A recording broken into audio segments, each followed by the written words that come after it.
আসসালামু আলাইকুম। অবশেষে এমপিওভুক্ত শিক্ষকদের উৎসব ভাতার প্রস্তাব মন্ত্রণালয়ে। ভিউয়ার্স, আপনারা দেখতে পাচ্ছেন এটা দৈনিক শিক্ষা .com থেকে পাওয়া একটি বিশেষ প্রতিবেদন। প্রতিবেদনটি প্রকাশিত হয়েছে 23 মার্চ 2025 1টা 3 মিনিটে। স্কুলের 2,79,500 জন ও কলেজের 84,025 জন শিক্ষকের উৎসব ভাতার প্রস্তাব মন্ত্রণালয়ে পাঠানো হয়েছে।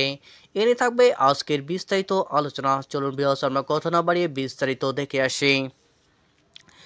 এমপিওভুক্ত স্কুল কলেজের শিক্ষক কর্মচারীদের 2025 খ্রিস্টাব্দের ঈদুল ফিতর উপলক্ষে উৎসব ভাতার প্রস্তাব মাধ্যমিক ও উচ্চশিক্ষা অধিদপ্তর মাওসি থেকে শিক্ষা মন্ত্রণালয়ে পাঠানো হয়েছে।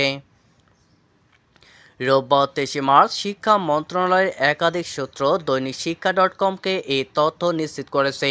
সূত্র জানায়, স্কুলের জন্য 2,79,500 জন ও কলেজের 84,025 জন শিক্ষকের উৎসব ভাতার প্রস্তাব শিক্ষা মন্ত্রণালয়ে পাঠানো হয়েছে। কত পার্সেন্ট উৎসব ভাতা পাঠানো হয়েছে সেটা আমরা পরবর্তী ভিডিওতে জানিয়ে দেব।